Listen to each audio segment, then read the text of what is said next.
এবার তুমি এসেছো, তুমি সৃষ্টির কার্যকে এগিয়ে নিয়ে যাও। শিব তো পরম বৈষ্ণব, বৈষ্ণবানাং যথা শম্ভু, সমস্ত সাধুদের মাথার মুকুট তিনি। তিনি কি ওই বিষয়ের মধ্যে থাকতে চায়? তিনি সব ফেলে দিয়ে ওই শ্মশানে ছাই বর্ষ লাগিয়ে পড়ে থাকে। কারণ ওই শ্মশানে কেউ যায় না, ওই মরা পুড়তে যায় সন্ধ্যার পরে, আর কেউ যায় না ভয়ে। শিব ওইখানে থাকেন, যেইখানে থাকলে কেউ এসে উৎপাত করবে না। দিন রাত নামে বিভোর থাকেন সেই শিব। সেই শিবের মনের ইচ্ছা যে পিতা আমিও তোমার এই সৃষ্টি কার্যে যাব না, আমি ভগবানের নামে বিভোর হয়ে থাকবো। কিন্তু আমার ভাইরা পিতার আদেশকে উল্লঙ্ঘন করেছে, আমিও যদি উল্লঙ্ঘন করি তাহলে পিতা আমাকে আর আস্ত রাখবেন না। বলছেন ঠিক আছে পিতা, আমি আমার আদেশ পালন করব। শিব সৃষ্টি কার্য করতে গেলেন। কিছুদিন যেতে ব্রহ্মা বলছেন, কই তোমার যে বললাম সৃষ্টির কার্য করতে, কই কি সৃষ্টি করেছো? বলে আছে ঘরের ভিতরে। বলে নিয়ে আসো আমার কাছে দেখি, কি সৃষ্টি করেছো? ডাকিনী শাকিনী ভূত প্রেত পিশাচ এইগুলো সৃষ্টি করেছে। দরজা খুলতেই এরা বের হয়ে আসছে, কতদিন খাবার খায়নি, হাউ হাউ করে ব্রহ্মাকেই খেতে এসেছে। শিব যাদেরকে সৃষ্টি করেছে না, সেই ডাকিনী যোগিনী ভূত প্রেত এইগুলো এসছে ব্রহ্মাকে খাবার জন্য। ব্রহ্মা বলছে ভালো ভালো ভালো ভালো, আর সৃষ্টি করতে হবে না বাবা, এমন সৃষ্টি করেছো আমারই খেয়ে ফেলতে চাই।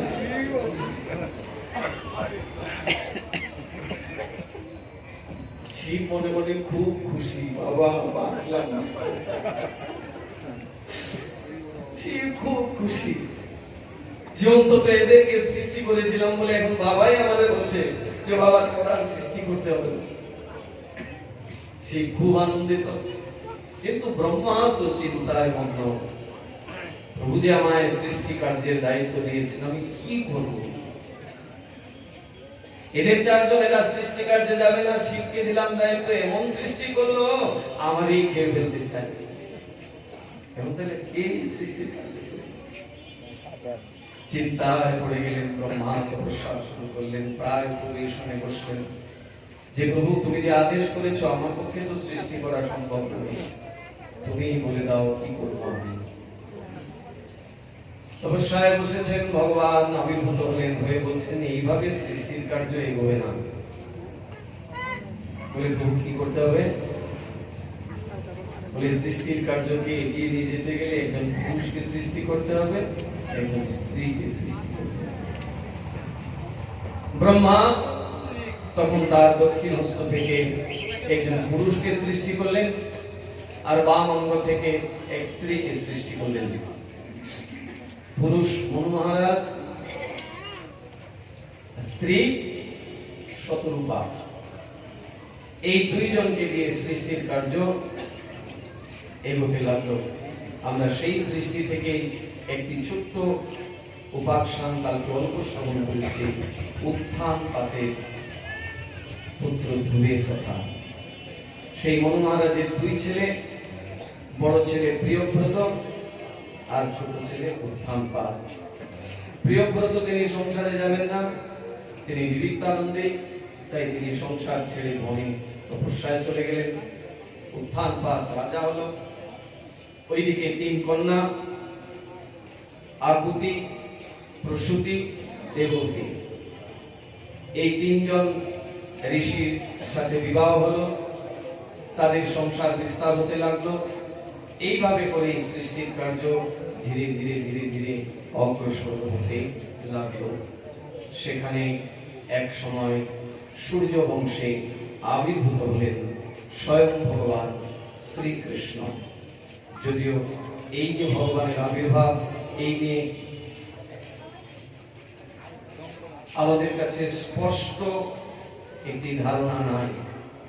বেশিরভাগ মানুষই মনে করেন যে কৃষ্ণ যিনি, তিনি ওই যে বসুদেবের পুত্র মাথায় করে নিয়ে গেছিলেন, তিনি কৃষ্ণ। কিন্তু গৌড়ীয় বৈষ্ণবগণ যে কৃষ্ণের আরাধনার কথা আমাদেরকে বলছেন, তিনি ওই মথুরার কারাগারের কৃষ্ণ না। আমরা সেই লীলায় কি দেখি না, ভগবান নিজে তার পিতাকে বলছেন যে দেখো পিতা, আমি তোমাদের আহ্বানে এসেছি পুত্র রূপে, কিন্তু আমাকে তোমরা এখানে রাখতে পারবে না, এখানে আমার বিপদ রয়েছে, তোমরা এই রাতেই আমাকে এখান থেকে নিয়ে যাও নন্দ ভবনে। সেখানে একটি কন্যার জন্ম হয়েছে, তাকে নিয়ে আসো আর আমার ওইখানে রেখে আসো। আমরা সবাই এই কাহিনীগুলো সাথে পরিচিত আছি, কিন্তু যেটা আমরা সবাই প্রায় কেউ জানি বা কেউ অনেকে জানিও না, ওইখানে নন্দ ভবনে একসাথে দুটি সন্তানের জন্ম হয়েছিল।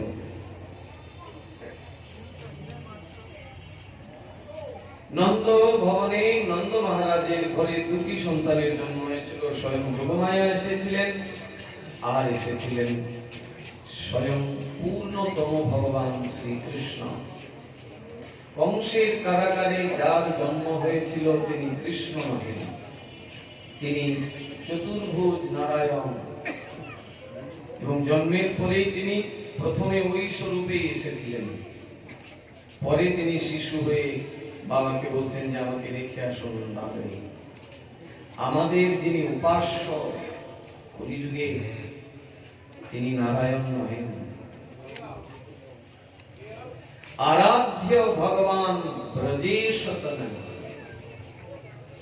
কালকে আমরা কি বলছিলাম যে আমাদের আলোচ্য বিষয় হলো ইষ্ট। আমাদের ইষ্ট কে হবেন? এবার আমরা আমাদের মন গড়া কাউকে আমাদের ইষ্ট বানিয়ে নিয়েছি, সেটা তো আমাদের বিষয়, কিন্তু ধর্ম শাস্ত্র ভাগবত, বিশেষ করে কলিযুগের যিনি ভগবান চৈতন্য মহাপ্রভু,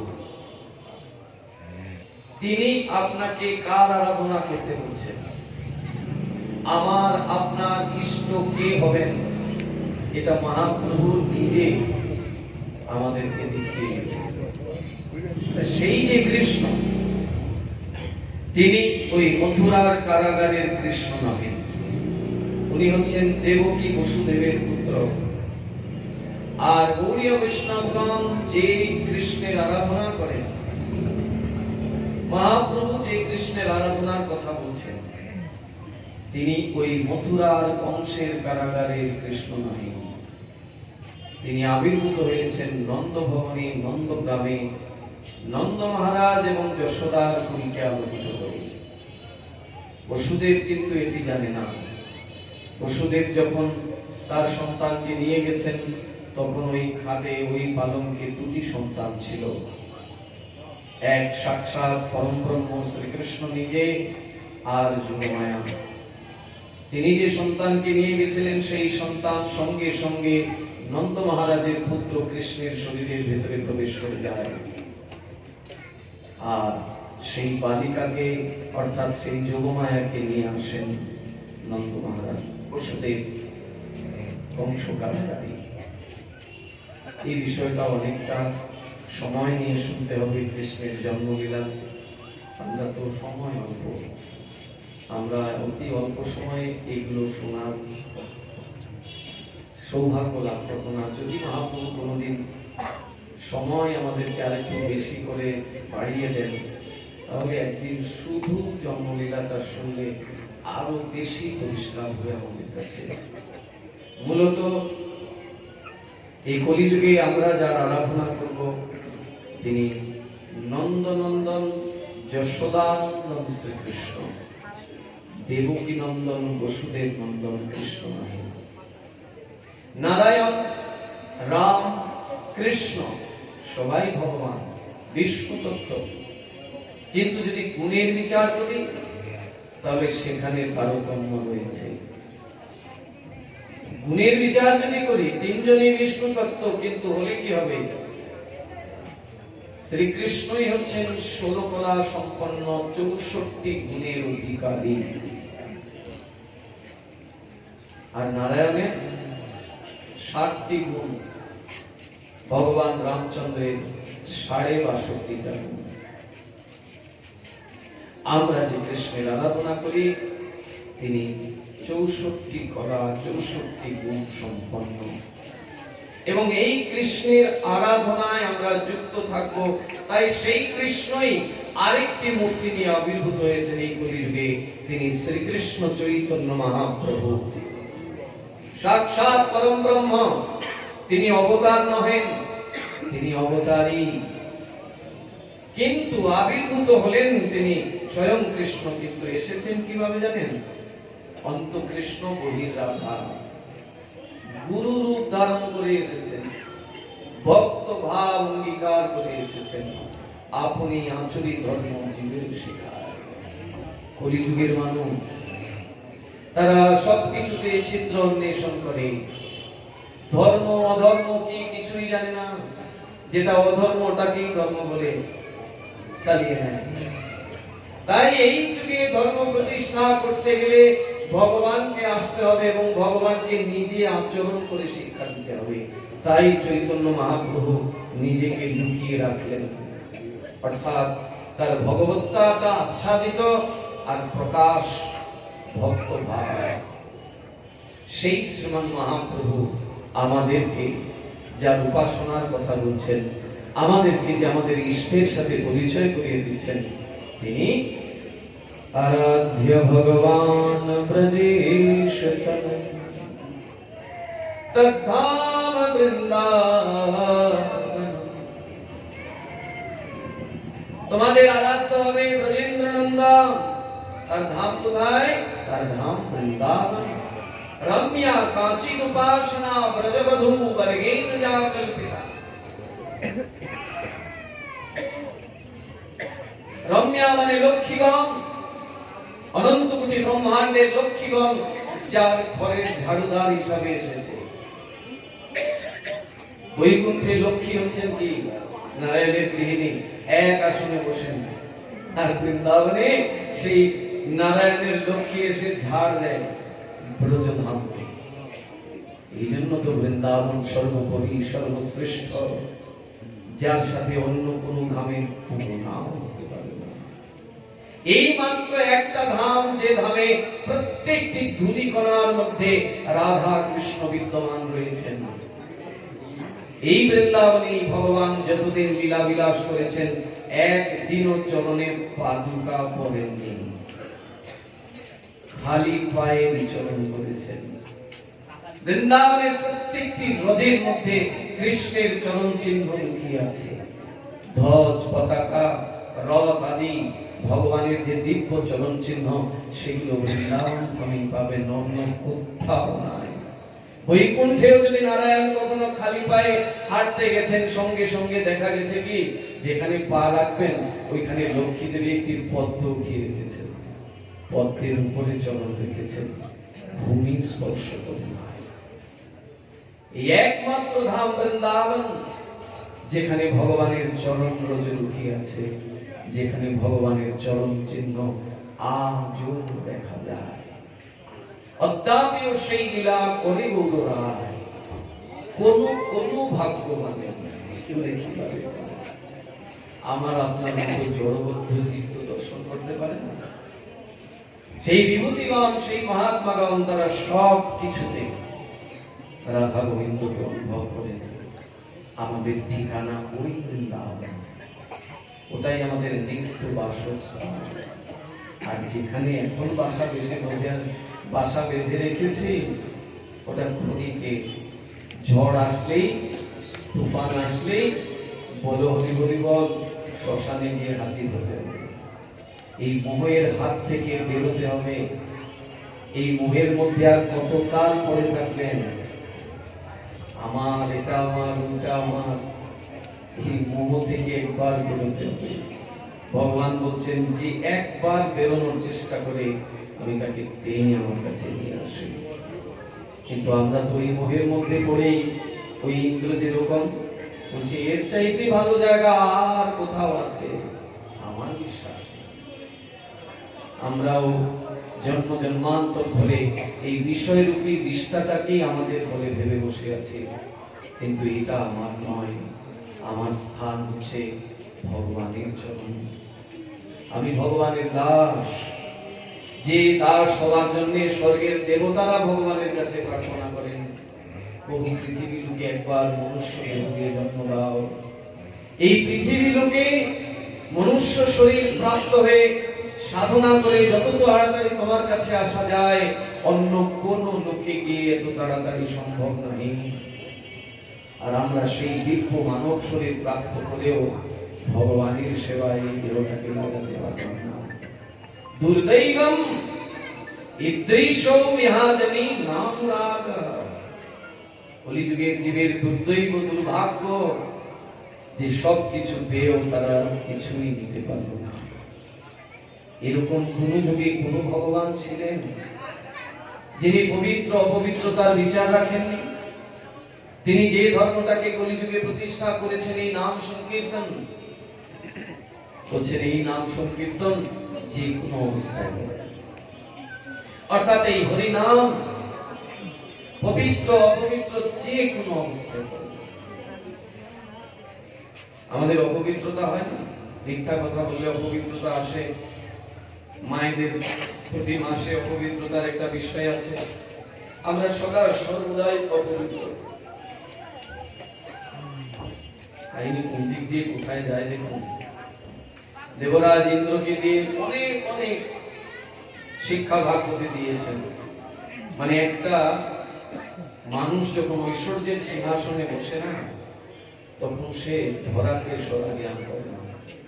সে মনে করে আমি শ্রেষ্ঠ, কৃষ্ণের চাইতেও সে নিজের শ্রেষ্ঠ বলে বসে। দেবরাজ ইন্দ্র এইভাবে কতবার করেছে, গুরুচরণে এক দুইবার নয়, বহুবার বৃহস্পতির চরণে অপরাধ করেছেন। বৃহস্পতি আর ইন্দ্রকে দর্শন দেন না, চলে গেছেন বনে। এবার যখন গুরু কৃপা থেকে ইন্দ্র বঞ্চিত হয়েছে, সঙ্গে সঙ্গে অসুরেরা দেখলো এই শুভ সময়, এখন গুরু কৃপা নাই ইন্দ্রের উপরে, এখন আমরা গিয়ে স্বর্গ দখল করে নেব।